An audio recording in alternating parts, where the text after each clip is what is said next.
My name is Nolan Sayer. I'm going to be talking about a passage from the book Lost Children Archive.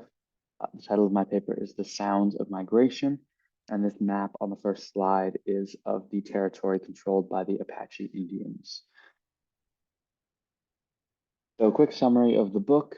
Story follows a family of four that leaves New York and travels to Arizona so that the parents can work on separate audio recording projects.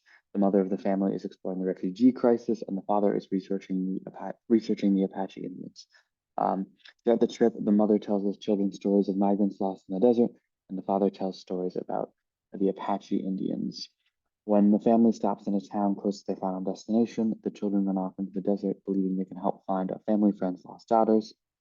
The daughters recently crossed the border illegally and became lost in the desert.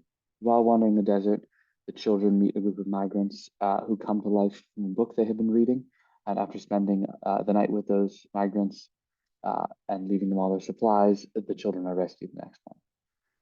So my paper specifically will be focusing on sound, uh, kind of exploring how it compares to other different mediums of storytelling.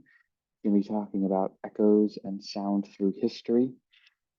And specifically in this book, it's going to be talking about sound as kind of a narrative and a journalistic device. Passage I've chosen to analyze. My husband has taken out his recording instruments and stands a mobile facing Geronimo's grave.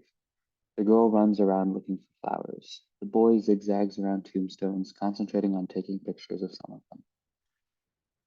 So, analysis of this passage here.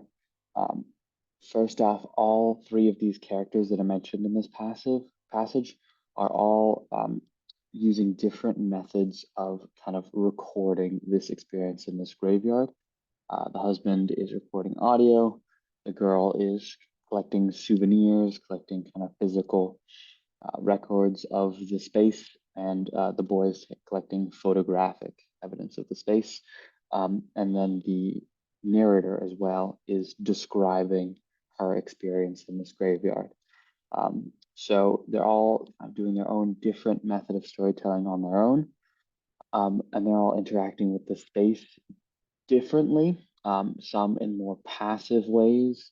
The husband is just kind of standing there recording, others in more active ways. The girl is actually taking flowers from the graveyard for herself.